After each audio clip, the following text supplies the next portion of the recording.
Online student maximum students rejoin कर चुके हैं, तो मैं आपसे स्क्रीन शेयर करता हूँ। स्टूडेंट्स मैं ट्राई करूँगा मैं एनाटॉमी का पोर्शन जल्दी से कंप्लीट करके प्रैक्टिकल सेशन पे मूव करें। तो आपको एनाटॉमी के पोर्शन में कहीं पे कोई प्रॉब्लम हो, कोई क्वेश्चन हो, तो आप वो फ़ौरन ही पूछ लीजिएगा।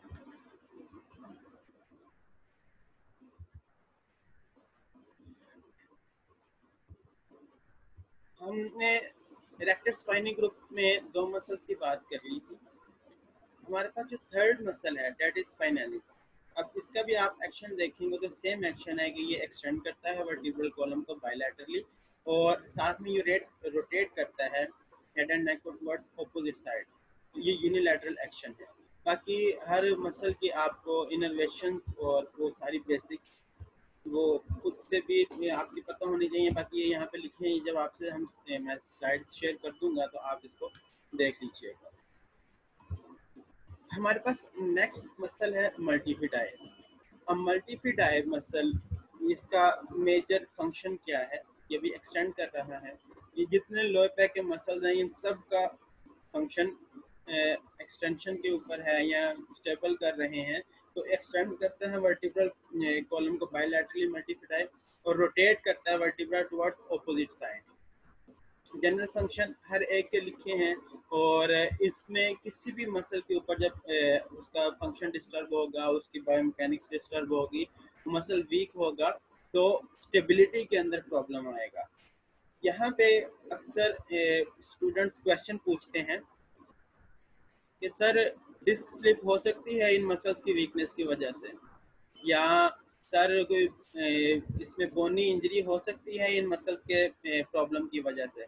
यहाँ अक्सर क्वेश्चन स्टूडेंट्स क्वेश्चन पूछते हैं कि ये मसल्स वीक हैं, तो क्या मस्कुलर वीकनेस की वजह से किसी जगह पे कोई न्यूरोलॉजिकल इन्वॉल्वमेंट हो सकती है?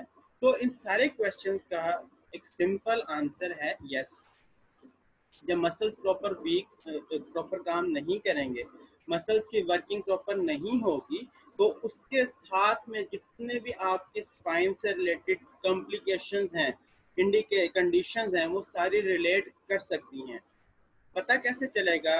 अगेन आई रिपीट इट, हमें असेसमेंट करना पड़ेगी। तो असेसमेंट के बगैर हमें नहीं पता चलेगा। तो ये बेसिक्स हमें, अगर स्पाइन का स्ट्रक्चर को जब स्टडी करना है, तो हमें यहाँ से लेके चलना है कि कोर का कितना इम्पोर्टेंट रोल है स्पाइन के अंदर और इससे रिलेटेड सारी कंडीशंस में। मल्टीफिडाई की बात कर ली। इसके बाद क्वाड्रेटस लंबोरम, ये मसल हमारी स्पाइन के ऊपर एक स्क्वायर मसल है जो सेंटर में पड़ा हुआ है, और ये हम L1 से L4 तक इसे सराउंड करता है। बाकी इसके आप अटैचमेंट्स देख सकते हैं। यहाँ पे इसका अगर आप एक्शन देखेंगे तो सेम एक्शन है, ये एक्सटेंड करता है हमारे वर्टिब्रल कॉलम को, इसके साथ में ये लैटरली फ्लेक्स कर रहा है, और ड्यूरिंग इनहेलेशन ये जो लास्ट रिब्स हैं उनको डीकम्प्रेस करता है, डिप्रेस करता है। तो ये क्वाड्रेटस लंबोरम में आपको मैं एक नोट में लास्ट में बात दिखाना चाहता हूँ कि ये मसल हमारे स्पाइन के सेंटर में लास्ट एरिया पे स्क्वायर मसल है, और ये लैटिन में इसका मतलब ही यही क्वाड्रेटस लंबोरम है। यानी कि quadratus mean square and lumborum mean of loin related to back. इसमें इसके बाद एक नेक्स्ट मसल है लेटिसमस डोर्साई। ये सारे मसल्स के पिक्चर्स के अंदर आपको muscles action one by one दिखाया गया। अब ये मसल पूरी स्पाइन से रिलेट कर रहा है, और इसकी इंसर्शन अगर आप देख सकते हैं तो हमारी ह्यूमरस के ऊपर है। तो ऐसी तमाम एक्टिविटीज़ जिसमें अपर लिम्ब इन्वॉल्वमेंट बहुत ज़्यादा है, वो स्पोर्ट्स रिलेटेड एक्टिविटीज़ हो सकती हैं, वो ऑक्यूपेशन रिलेटेड एक्टिविटीज़ हो सकती हैं जिसमें अपर लिम्ब इन्वॉल्वमेंट बहुत ज़्यादा हो, तो उस वजह से ये मसल वीक हो सकता है। और हमने ऐसे तमाम एथलीट्स, ऐसे तमाम स्पोर्ट्स और ऐसे तमाम ऑक्यूपेशन जिसमें अपर लिम्ब इन्वॉल्वमेंट बहुत ज़्यादा हो, उसके लिए भी जब हमारे पास पेशेंट समटाइम रिपोर्ट करता है अपर लिम्ब पेन के साथ, शोल्डर पेन के साथ, हम असेसमेंट करते हैं तो हमें पता चलता है कि उसका कोर मसल्स वीक हैं या उसमें स्पेसिफिक मसल के अंदर लेटिसिमस डोर्साई को हम टेस्ट करते हैं तो इसकी मस्कुलर वीकनेस हमें मिलती है। तो इसके लिए हमें फिर उसका अकॉर्डिंगली ट्रीटमेंट प्लान बनाना पड़ेगा। डायाफ्राम हमने स्टार्ट पे देखा था कि जस्ट लाइक अ कनेस्टर, जो हमारे डिफरेंट मसल्स हैं उसे अपर साइड से सराउंड किया है डायाफ्राम ने। तो इस डायाफ्राम को यहाँ पे हमें इसका मेजर जो एक्शन है वो तो ब्रीदिंग के अंदर है, लेकिन यहाँ पे कोर मसल्स को जब हम रिलेट करते हैं और कोर मसल की स्ट्रेंथनिंग करवानी है उसमें डायाफ्राम का बहुत ज़्यादा रोल होगा। अभी प्रैक्टिकल डिमोन्स्ट्रेशन वाले सेशन में मैं आपसे शेयर करूंगा कि हमने बहुत सी एक्सरसाइजेस करवानी होती हैं जिसमें एब्डोमिनल ड्रॉ इन, हमने एब्डोमिनल मसल्स को खींच के रोक लेना है, उसमें डायाफ्राम का बहुत ज़्यादा एक्शन होगा। इसी तरह पेल्विक फ्लोर मसल्स हैं, ये हमारे जो कनेस्टर लाइक एग्जांपल में हमने देखा था कि पूरे स्पाइन को जो सराउंड करते हैं तो ये हमारा फ्लोर बनाते हैं। इसी तरह हिप मस्कुलेचर हैं, तो ये सारे वो मसल्स हैं जो कोर के अंदर पार्टिसिपेट कर रहे हैं। फंक्शनल एनाटॉमी की हमने बात कर ली। अब हम बात करेंगे बायोमैकेनिक्स की। बायोमैकेनिक्स के अंदर ये 3 टर्म्स हैं जो बहुत ज़्यादा इंपॉर्टेंट हैं। एक हम लोकल स्टेबलाइजर्स का नाम देते हैं, दूसरे मसल्स को हम ग्लोबल स्टेबलाइजर्स का नाम देते हैं, और कुछ मसल्स होते हैं जिनको हम ग्लोबल मोबिलाइजर का नाम देते हैं। स्टेबलाइजर उसके बाद लोकल और ग्लोबल होंगे, फिर कुछ मोबिलाइजर्स होंगे। यहाँ पे आप लोग मसल्स के नाम देख सकते हैं। जो हमारे लोकल स्टेबलाइजर्स हैं इनका फंक्शन क्या है, इन्होंने जो हमारे स्पाइन के एक सेगमेंट है, हर सेगमेंट को स्टेबिलिटी प्रोवाइड करना है। आई होप सो कि आप लोग ये बात जानते होंगे। हमारी 2 वर्टिब्रास और एक डिस्क मिलके जो स्ट्रक्चर बनाते हैं उसको हम सेगमेंट का नाम देते हैं। तो पूरी स्पाइन में डिफरेंट सेगमेंट्स हैं और उन सेगमेंट्स को जिन मसल्स ने सराउंड किया हुआ है, जो लोकल मसल्स होंगे उनको हम लोकल स्टेबलाइजर्स का नाम देंगे। इसके अलावा कुछ मसल्स हैं जो कि पूरी स्पाइन की मूवमेंट को कंट्रोल करते हैं, उन मसल्स को हम ग्लोबल स्टेबलाइजर्स का नाम देते हैं। यहाँ पे आपके सामने नाम है, मैं नाम एक दफ़ा पढ़ देता हूँ। Transversus abdominis multifidus quadratus lumborum internal oblique part, ये सारे मसल लोकल स्टेबलाइजर्स हैं। External oblique quadratus lumborum part, internal oblique part, spinalis and gluteus medius, ये मसल हमारे ग्लोबल स्टेबलाइजर्स हैं। इसी तरह कुछ मसल्स होंगे जो कि ग्लोबल मोबिलाइजर्स होंगे। Rectus abdominis, iliocostalis, piriformis and hamstring, ये मसल्स हमारे ग्लोबल मोबिलाइजर्स कहलाते हैं। इन मसल्स ने पूरी जो हमारी बॉडी जनरली मूव कर रही है, जिसमें हमारी ट्रंक है, हमारे लिम्स हैं, तो उन सारे मसल्स को आपस में कोऑर्डिनेट करना है, मोबिलिटी प्रोवाइड करनी है।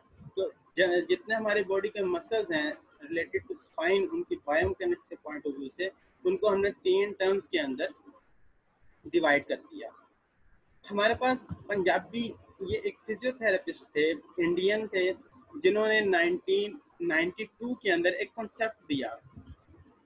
वो कॉन्सेप्ट साइंस से रिलेटेड था और वो कॉन्सेप्ट इतना वैलिड है कि आज तकरीबन 28 साल के बाद भी उस पॉइंट को इंटरनेशनली एक्सेप्ट किया जाता है। और उसमें उन्होंने जितने हमारे बॉडी के स्ट्रक्चर्स हैं उनको 3 टर्म्स के अंदर एक्सप्लेन किया। वो 3 टर्म्स क्या हैं? हमारे कुछ स्ट्रक्चर्स हैं जो पैसिव स्टेबिलिटी प्रोवाइड करते हैं, कुछ स्ट्रक्चर्स हैं जो एक्टिव स्टेबिलिटी प्रोवाइड करते हैं। इसके अलावा न्यूरल एंड फीडबैक सब सिस्टम है। ये सारे के सारे जो कॉन्सेप्ट हैं और ये जो तीनों टर्म्स यूज की जा रही हैं, ये किस पर्पस के लिए है? स्पाइन की स्टेबिलिटी को चेक करने के लिए।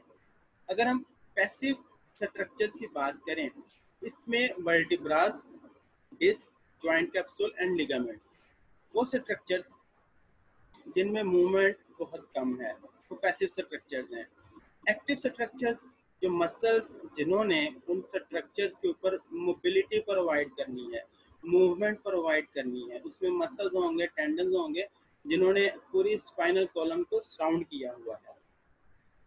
इसके अलावा न्यूरल एंड फीडबैक सब सिस्टम, इसमें हमारे लिगामेंट्स आएंगे, टेंडन्स आएंगे, मसल्स और न्यूरल कंट्रोल सेंटर्स, जिसे हम CNS कहते हैं। इसको और ज़्यादा अगर मैं आपको सिंप्लीफाई करके दिखाऊं तो ये 3 स्ट्रक्चर्स हैं, 3 सब सिस्टम्स हैं जो कि स्टेबलाइजेशन का पार्ट हैं।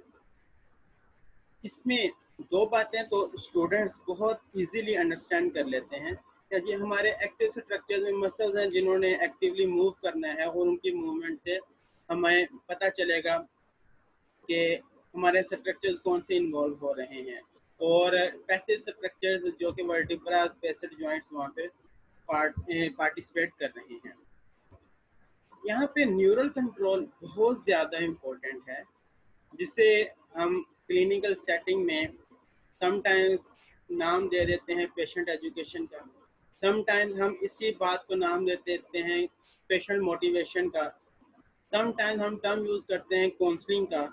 वो सारी बातें जिसमें हमने brain to body coordination develop करनी है, जिसमें सेंट्रल नर्वस सिस्टम इन्वॉल्व होगा, तो इन सारे कंपोनेंट्स को जब हम इंटीग्रेट करेंगे, जब हम तीनों सिस्टम्स को प्रॉपरली लेके इंटीग्रेट करके चेक करेंगे, असेसमेंट करेंगे, तब हमें पता चलेगा कि स्टेबलाइजेशन सिस्टम कितना एक्टिव है और कितनी स्टेबलाइजेशन वहाँ पे अवेलेबल है। अभी मैंने आपसे बात की थी स्पाइनल सेगमेंट की, तो स्पाइनल सेगमेंट यहाँ पे अगेन मैंने पिक्चर ऐड की कि 2 वर्टिब्रास और एक डिस्क, ये मिलके हमारा एक स्पाइनल सेगमेंट बनाते हैं। और आप में से बहुत से स्टूडेंट्स के लिए ये बात नहीं होगी कि एक स्पाइनल सेगमेंट के ऊपर हमारी 12 मूवमेंट्स होती हैं, स्पाइन के ऊपर हमारी 12 मूवमेंट्स होती हैं। और अगर इस स्पाइन पे जो सराउंडिंग में हमारे पास मसल्स हैं वो प्रॉब्लम करेंगे, मसल्स का वीकनेस आ जाएगी, तो ये मूवमेंट भी डिस्टर्ब होगी।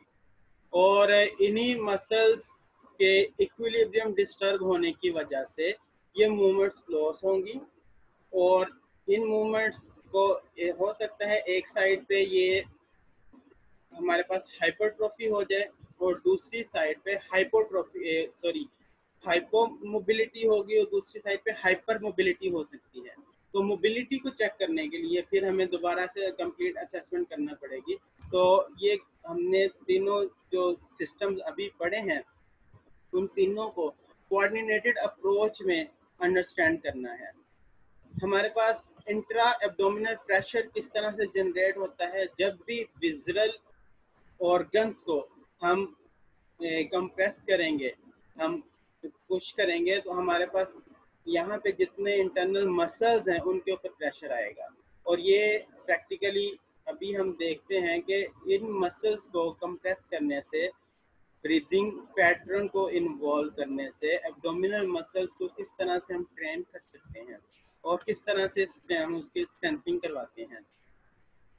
यहाँ पे कुछ मसल्स हैं, ये आप देख लीजिए। एक और यहाँ पे जब हम स्पाइन की बात करते हैं तो थ्रैकोलम्बर फेशिया, इसको अंडरस्टैंड करना बहुत ज़रूरी है। समटाइम्स हम असेसमेंट में जो हमारे पास वॉइस प्रैक्टिशनर्स होते हैं या वो स्टूडेंट्स जो फर्स्ट टाइम अपनी फील्ड में आए हैं, एक्चुअल में सबसे पहले वो मूवमेंट को देखते हैं, मसल की टेस्टिंग कर ली, लेकिन मसल्स भी ठीक हैं। प्रॉब्लम कहाँ पे है? पेशेंट बैक एक के साथ है, हमने असेसमेंट की, मसल टेस्टिंग की, उन सारी टेस्टिंग के बाद हमें पता चलता है कि मसल्स के अंदर कोई प्रॉब्लम नहीं है। बट जब टेस्टिंग में मसल्स क्लियर हैं तो एक लास्ट स्ट्रक्चर है जिसे हम थ्रैकोलम्बर फेशिया का नाम देते हैं। तो थ्रैकोलम्बर फेशिया, इसमें एक बात यहाँ पे अंडरस्टैंड कर लीजिए, it is non contractile tissue.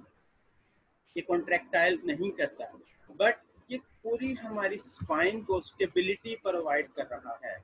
और जितने मसल्स हैं, ये मसल्स यहाँ पे सारे इसके सराउंडिंग एनवायरनमेंट में हैं। इसकी 3 लेयर्स को हम डिवाइड करते हैं, एंटीरियर, पोस्टीरियर एंड मिडल। ये कॉन्ट्रैक्ट नॉन कॉन्ट्रैक्टाइल है, बट जितनी मूवमेंट हो रही है वो सारे मसल्स के साथ क्योंकि ये अटैच है, तो समटाइम्स इस नंबर फेशिया में टाइटनिंग हो जाती है, तो हमें फेशिया रिलीज करना पड़ता है। फेशिया रिलीज कर देंगे, पेशेंट की पेन सबसाइड हो जाएगी, पेशेंट की पेन मैनेज हो जाएगी। यहाँ तक जो हमने आज का पोर्शन कवर किया है उसमें हम एनाटमी बहुत अच्छे से देख चुके हैं। उसके अंदर हमने मसल्स को बहुत डिटेल में देख लिया। एक जनरल लो बैक एक की कौन कौन सी कॉजेज हैं, इसमें मैंने सिर्फ और सिर्फ एक स्लाइड ऐड की है, और उसमें हम जितनी भी लो बैक की कॉजेज हैं उनको समझने की कोशिश करते हैं कि लो बैक किस वजह से हो सकती है। हमारे पास अगर हम जनरली बात करें, इंजरी से स्टार्ट करते हैं, तो इंजरी किसी भी टाइप की हो सकती है। समटाइम्स स्टेयर्स उतरते वक्त किसी का पाँव स्लिप हो गया, इंजरी होगी, लो बैक हो सकती है। घरों में किसी जगह पे कोई स्लिप हो गया, लो बैक हो सकती है। रोड ट्रैफिक एक्सीडेंट किसी भी नेचर का हो, उसमें बैक एक हो सकती है। स्पोर्ट्स रिलेटेड एक्टिविटीज़ हैं, कॉन्टैक्ट स्पोर्ट्स हैं जिसमें जिस तरह हॉकी, फुटबॉल है, रग्बी है, जिसमें प्लेयर्स आपस में कॉन्टैक्ट करते हैं, तो वो कॉन्टैक्ट में उनको इंजरी हो सकती है। तो जब भी इंजरी होगी तो उससे लो बैक एक्ट होगी। अगेन आई रिपीट इट, हमें पता कैसे चलेगा? पेशेंट हिस्ट्री से, उसके बाद हमें असेसमेंट से। तो ये दो बेसिक टूल्स हैं जिससे हम आइडेंटिफाई कर सकते हैं कि प्रॉब्लम क्या है, किस तरह का है, और उससे रिलेटेड जब हमें असेसमेंट करने के बाद डायग्नोस हो जाएगा, फिर हम ट्रीटमेंट प्लान बनाएंगे।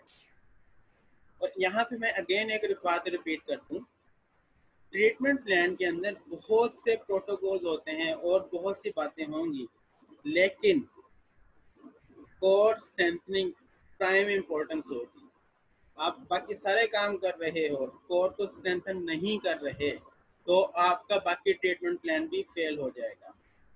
और अक्सर मैं अपने स्टूडेंट से एक बात शेयर करता हूँ, ऐसा नहीं होना चाहिए कि आप लोग एक पेशेंट की फिजियोथेरेपी करो और उसके बाद आपको फिजियोथेरेपी की ज़रूरत हो और आप अपने कोलीग को कहो कि यार आप मेरी फिजियोथेरेपी करते हैं। ऐसा नहीं होना चाहिए।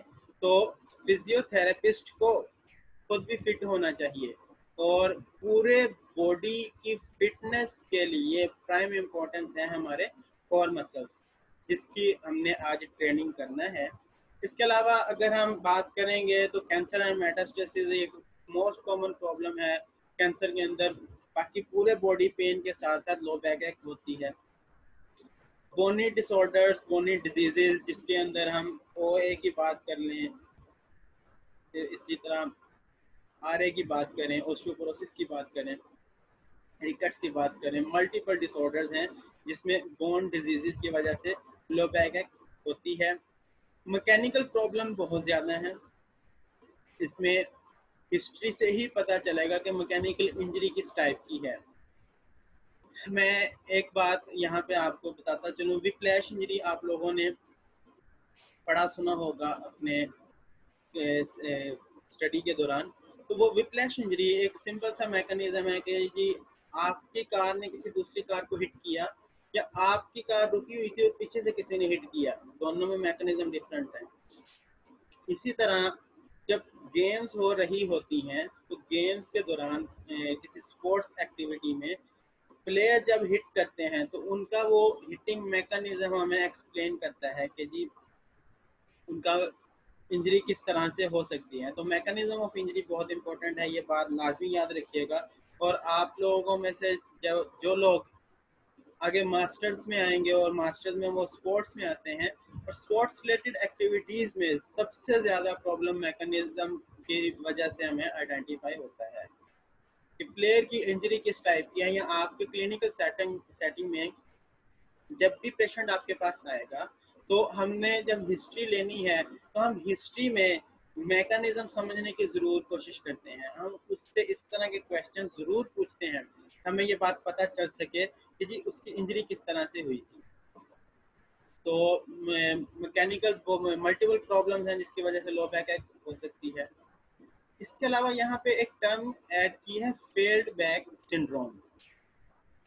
आप में चलें क्वेश्चन आंसर मैं बात नहीं करूंगा, फेल्ड बैक सिंड्रोम मैं आपको यहाँ पे एक्सप्लेन करता चलूँ। ऐसी तमाम स्पाइन की सर्जरीज जो कि सर्जन ने कर दी लेकिन पेशेंट को रिलीफ नहीं मिला, उस सर्जरी को हम, वो एक्चुअल में कोई सिंड्रोम नहीं है लेकिन पेशेंट को प्रॉब्लम था, बाज़ दफ़ा उसको डिस्क प्रॉब्लम है, डिस्क प्रोलैप्स हो गया ड्यू टू ट्रॉमेटिक इंजरी, उसकी इंजरी इतनी सीवियर थी कि सर्जरी करना पड़ी, लेकिन वो सर्जरी प्रॉपर वर्क नहीं की, उसके पेशेंट को जो सिम्टम्स थे वो रिलीफ नहीं हुए, तो उस स्पेसिफिक कंडीशन को हम फेल्ड बैक सिंड्रोम का नाम देते हैं। इसके अलावा ऑस्टियोपोरोटिक बोन्स वीकनेस है, उसकी वजह से लो बैक एक होगी। डिस्कोजेनिक डिस्क रिलेटेड पैथोलॉजी है और उसकी वजह से लो बैक एक हो सकती है। डिस्कोजेनिक में जो पेशेंट हमारे पास मोस्ट कॉमनली रिपोर्ट करते हैं कि हैवी वेट लिफ्टिंग की और उसकी वजह से डिस्क स्लिप हो गई। यहाँ पे ये बात भी बच्चों अंडरस्टैंड कर लीजिए, जितने भी डिस्क स्लिप के पेशेंट हमारे पास आते हैं उसमें एक बहुत बड़ी वजह यही होती है कि उनकी कोर मसल्स वो ट्रेन नहीं हुए होते, उनके कोर मसल्स वीक होते हैं। तो कोर मसल्स को स्ट्रेंथन किस तरह से करना है ये आज हम देखेंगे। होप्स हो कि आप लोगों ने लो बैक एक की जनरल कॉजेज अंडरस्टैंड कर ली होंगी। यहाँ पे और कितना रोल है फीमेल्स के अंदर जब सी सेक्शन होता है, तो उसके बाद उनकी हम कोर स्ट्रेंथनिंग एक्सरसाइजेस करवाते हैं और उससे जो उनका बेली वो टाइट हो जाती है। तो ये अपने tighten your tummy after C section ये फीमेल्स में बहुत हेल्प करेगी कोर स्टेबिलिटी के, किस तरह से हम कोर को स्ट्रेंथन कर सकते हैं, कोर को स्टेबल कर सकते हैं। एक जनरल क्वेश्चन है बच्चों, अपने माइक ऑफ रखो अदरवाइज मैं अगेन रिमूव कर दूंगा। लास्ट टाइम भी किसी ने माइक ऑन किया रखा था।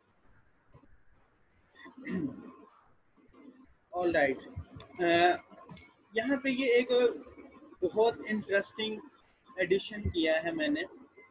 कौन से पोटेंशियल कैंडिडेट्स हैं जिनको बैक जिनका ये प्रॉब्लम हो सकता है। तो अगर आप इसमें देखें यंगर एज लेस देन 40 और ओल्ड, तो इसमें तो सारे ही आ जाते हैं। तो किसी भी एज में बैक एक हो सकती है। At the start of this lecture मैंने आपसे ये बात शेयर की थी।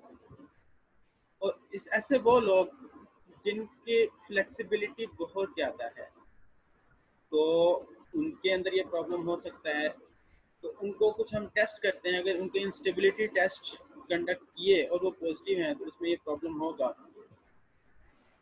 उनको स्पाइन मूवमेंट कंप्लीट नहीं है, स्पाइन जो मूवमेंट है वो हाइपोमोबिलिटी है, तो प्रॉब्लम है, तो उसके अंदर ये प्रॉब्लम उनको कोर का प्रॉब्लम हो सकता है। इसके अलावा हम ये सारी बातों की फिर असेसमेंट करेंगे और असेसमेंट के बाद हम ये बात समझने की कोशिश करेंगे कि उनका प्रॉब्लम किस तरह का है, उसको अकॉर्डिंगली फिर हम ट्रीट करेंगे। स्टूडेंट्स, ये हमारा थ्योरी का पोर्शन था। आपका कोई भी क्वेश्चन इससे रिलेटेड है आप पूछ सकते हैं। इसके बाद हम प्रैक्टिकल सेशन की तरफ मूव करेंगे। होप्स हो कि आप लोगों की बेसिक्स कुछ अंडरस्टैंडिंग ज़रूर डेवलप हुई होगी। इसके बाद एक्सरसाइज का पोर्शन है, वो एक्सरसाइजेज हम सबको करनी चाहिए और हम घर पे आसानी से कर सकते हैं। हमारे पास जब क्लिनिक में पेशेंट आएंगे तो हम पेशेंट्स को करवाएंगे। यहाँ तक आपको कोई क्वेश्चन है तो आप मुझे टेक्स्ट कीजिए, अदरवाइज ओके हैं तो फिर हम प्रैक्टिकल सेशन की तरफ मूव करते हैं।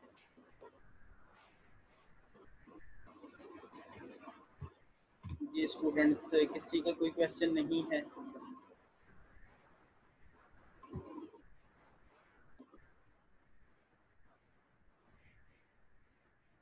चलें ठीक है स्टूडेंट, हम प्रैक्टिकल सेशन की तरफ मूव करते हैं।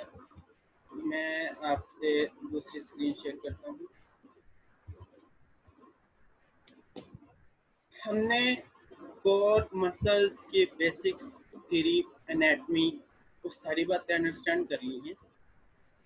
मोस्ट कॉमनली हमारे जितने प्लेयर्स हैं वो सबसे ज़्यादा अपनी कोर के ऊपर फोकस करते हैं।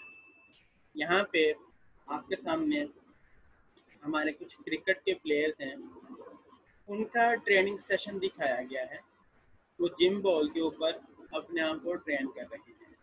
तो अपेरेंटली या ऐसे वो स्टूडेंट्स जो कि फर्स्ट टाइम या जो बेसिक्स में जिनका फर्स्ट सेकंड और थर्ड ईयर है, उनके लिए जिन्होंने अभी क्लिनिकल रोटेशन स्टार्ट नहीं की, उनके लिए ये क्वेश्चन हो सकता है कि जी इसमें उन्होंने अपर लिम्ब में डंबल्स पकड़े हैं, अपने हाथों में वेट है, तो इससे कोर को किस तरह से स्ट्रेंथन किया जाता है। तो आज मैं आपसे प्रैक्टिकल पोर्शन में यही सारी बातें डिस्कस करूंगा कि कौन सी एक्सरसाइज किस तरह से हमारे मसल्स को स्ट्रेंथन करती है। तो एक जनरल बात समझ लीजिए, आज का जो हमारा ट्रेनिंग प्रोटोकॉल है उसमें जो हमारा मॉडल है that is OPT model, optimal performance training. Optimal को हम सिंपल वर्ड में मैक्सिमम भी कह सकते हैं कि एक मैक्सिमम परफॉर्मेंस कितनी है हमने ट्रेन करना है। वो एथलीट हो सकता है, वो पेशेंट हो सकता है, वो हमारा क्लाइंट हो सकता है। तो जो भी प्रॉब्लम के साथ फिजियोथेरेपिस्ट के पास पहुंच गया, उसके बाद फिजियोथेरेपिस्ट ने उसको उसके प्रॉब्लम से एक तो बचाना है, दूसरा उसको ट्रीट करना है। मैं अक्सर स्टूडेंट्स को एक बात कहता हूँ, हमारी फिजियोथेरेपी वो 3 बेसिक पॉइंट्स के ऊपर काम करती है। सबसे पहला लेवल हमारी फिजियोथेरेपी का क्या होना चाहिए और क्या होता है, that is prevention.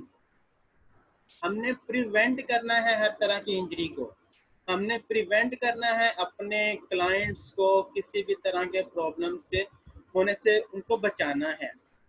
Problem develop हो गया तब हमने ट्रीट करना है उस कंडीशन को। लो बैक है कि हम उसको आइडेंटिफाई किया, असेसमेंट की, उसके बाद उसको ट्रीट कर देंगे। समटाइम्स कुछ कंडीशंस ऐसी होती हैं जिनको हम ट्रीट नहीं कर सकते, तो फिर हमने उनको मॉडिफाई करके उसको मैनेज करना है। ऑल जीरियाट्रिक चेंजेस और ओल्ड एज पॉपुलेशन में जितने प्रॉब्लम होते हैं, उन प्रॉब्लम्स को हम ट्रीट नहीं कर सकते। जो एज रिलेटेड चेंजेस हैं हम उनको रिवर्स नहीं कर सकते, तो फिर उनके लिए हमने मैनेजमेंट प्लान बनाना होता है। तो हमारे सेटिंग में हमारे पास पेशेंट बहुत कम जो एलीट क्लास है या जिनको अंडरस्टैंडिंग है कि फिजियोथेरेपी कितनी इंपॉर्टेंट है, तो वो तो प्रॉब्लम को शुरू होने से पहले ही अपने आप को बचाने की कोशिश करते हैं और प्रिवेंशन के ऊपर काम करते हैं। तो ये तीनों लेवल हमारे माइंड में होने चाहिए। और जब हमने ट्रेनिंग करना है तो उस ट्रेनिंग में जो सबसे पहला लेवल है वो हमारा है स्टेबलाइजेशन का, जिसके ऊपर हमारा आज का सारा लेक्चर है, जिसको हमने स्टेबिलिटी की, कोर स्टेबिलिटी की बात की। तो उसके बाद स्ट्रेंथ के ऊपर जब हम काम करते हैं तो स्ट्रेंथ में हमारे पास 3 लेवल्स हैं, 3 स्टेजेस हैं। स्ट्रेंथ एंड्योरेंस डेवलप करोगे, मसल हाइपरट्रोफी होगी, मैक्सिमम स्ट्रेंथ डेवलप होगी। जब स्ट्रेंथ आप डेवलप कर लोगे तो उसके बाद हमारे पास जो फेज 5 होगा उसके अंदर हम पावर एंड्योरेंस के ऊपर, पावर डेवलपमेंट के ऊपर काम करते हैं। ट्रेनिंग का एक जनरल प्रिंसिपल याद रखिएगा कि हमने ट्रेनिंग हमेशा स्टार्ट करनी होती है कहाँ से, ग्राउंड लेवल से या सिंपल से कम्प्लेक्स की तरफ, इजी से हार्ड की तरफ। तो हमने प्रोग्रेशन ऐड करना होता है। तो प्रोग्रेशन किस तरह से करना है, वो एक्सरसाइजेस कौन सी होनी चाहिए, हम उनके ऊपर अभी बात करते हैं। कि हमारे पास प्रोग्रेशन हमेशा वो स्लो से फास्ट की तरफ हम मूव करेंगे। जितनी एक्सरसाइजेस होंगी स्टार्ट पे वो सिंपल होंगी और ग्रेजुअली हम उनको कम्प्लेक्स करते चले जाएंगे। हमने ऐसी एक्सरसाइजेस से स्टार्ट करना है जो कि नॉन है, ऐसे मूवमेंट्स करवाएंगे जो इजीली होंगी। और अगर आप किसी एथलीट को ट्रेन कर रहे हो तो वो स्पोर्ट्स रिलेटेड एक्टिविटी में बहुत से ऐसे एंगल्स बन जाते हैं जिसमें उसको इंजरी होने के चांस होते हैं। तो अगर हम पहले ही उसे उन तमाम एंगल्स के लिए, तमाम जो उसकी मूवमेंट्स उस स्पोर्ट्स में होती हैं उनके लिए ट्रेन कर देंगे, तो फिर हम उसको प्रॉब्लम से बचा सकते हैं। इसी तरह जब हमने ट्रेनिंग करना है तो हम स्टेबल सर्विसेज से स्टार्ट करते हैं और फिर अनस्टेबल सर्विसेज की तरफ मूव करते हैं। आप में से वो स्टूडेंट्स जो क्लिनिकल रोटेशन में जाते हैं, जो क्लिनिकल सेटिंग्स में जिनका एक्सपोजर है, तो उन्होंने ये वहाँ पे ये तमाम सेटअप देखे होंगे कि ये हमारे पास अनस्टेबल सर्फेस है जिसके ऊपर हमने स्टेबल करना होता है और उसकी स्टेबलाइजेशन से हम पेशेंट को, अपने एथलीट को, अपने क्लाइंट को ट्रेन कर रहे होते हैं।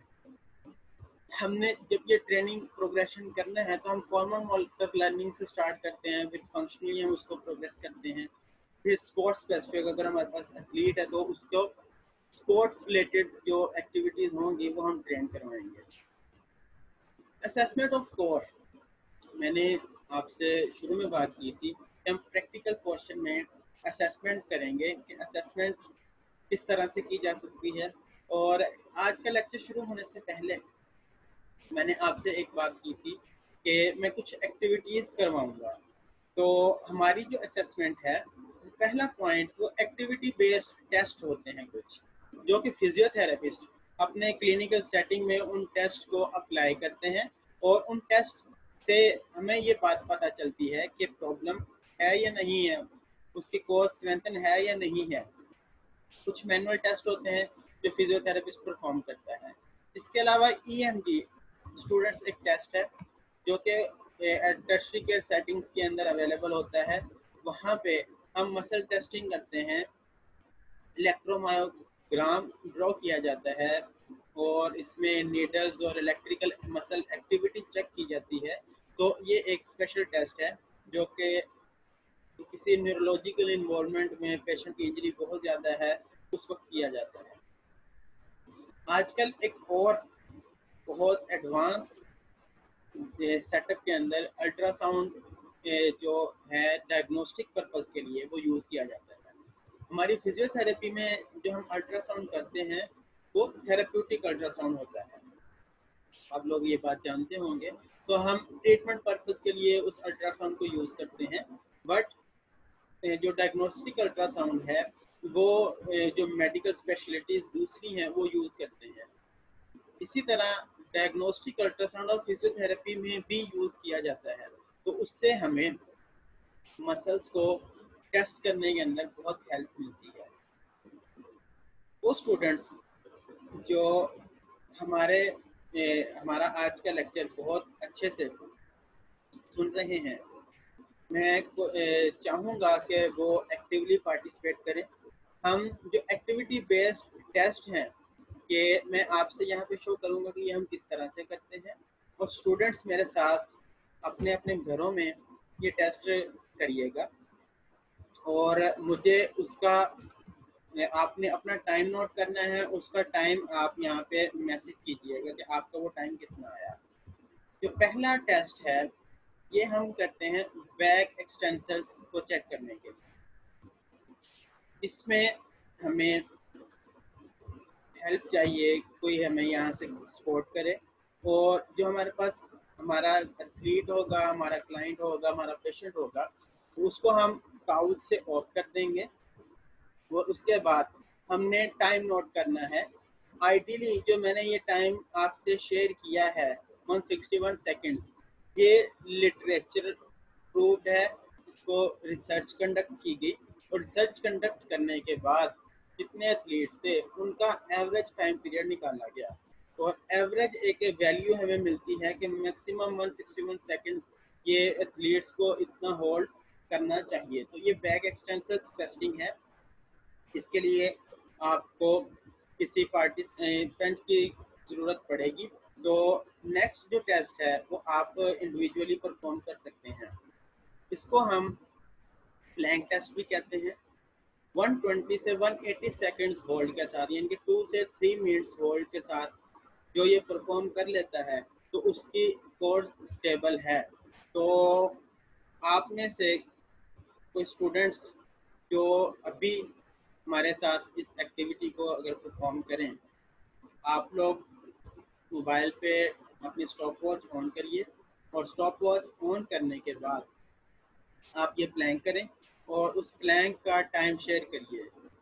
ज़रूरी नहीं है कि वो हम इतना ही करें, 15 सेकंड, 20 सेकंड, 30 सेकंड, जितना आप आसानी से कर सको। तो आप खुद से ये करके देखिएगा। लाइव सेशन के अंदर तो हम आसानी से पार्टिसिपेंट को ये करवा सकते हैं, लेकिन यहाँ पे आप लोग खुद से अपने घर पे अपना टाइम नोट करिए कि आपकी कोर कितनी स्टेबल है। और ख़ास तौर पे हमारे सेशन में आज जितने बॉयज़ हैं वो तो एटलीस्ट लाजमी ये अभी करें।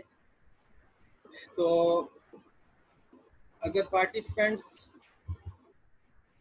करते हैं, ये टाइम आपके लिए बहुत हेल्पफुल है। हमें फिजियोथेरेपिस्ट को ये ज़रूर करने चाहिए प्लैंक्स, और अपने हमने कोर को स्टेबल करना है।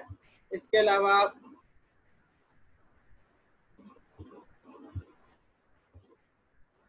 हमारा जो दूसरा टेस्ट है जो कि हम कंडक्ट करते हैं, that is side line plank या साइड ब्रिज ऑन एल्बोस। इसके लिए 95 सेकंड्स ये एक आइडियल टाइम पीरियड है। वेरी गुड, ये कोलाल ने किया है, हुस्ना ने किया है, 30 सेकंड्स, एक्सीलेंट, वेरी गुड बच्चों। ये आप लोगों ने अपना टाइम इसी तरह नोट करें और कोशिश करेंगे इसको अपने कोर को स्ट्रेंथन करने की। तो एक्सीलेंट, ठीक है, 30 सेकंड से इनिशियल टाइम पीरियड बहुत अच्छा है, वेरी गुड।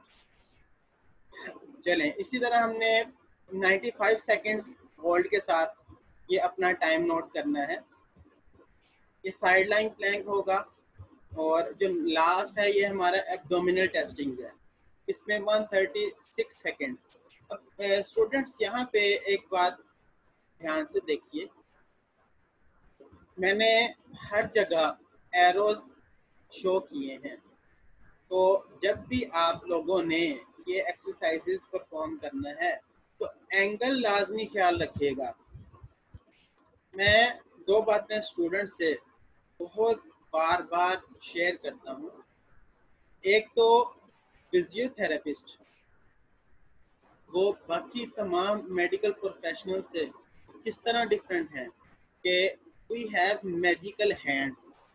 हमने जितनी भी स्किल्स हैं वो हमारे हाथों में हैं, और वो मैजिकल स्किल्स किस तरह से आएंगी, या मैं एक और समझाने के लिए बड़ी लेमैन टर्म यूज करता हूँ कि हमारे हाथों में सेंसर्स लग जाने चाहिए। हम जिस स्ट्रक्चर के ऊपर हाथ रखें, हमें पता हो कि हमारे हाथ के नीचे कौन कौन से स्ट्रक्चर हैं।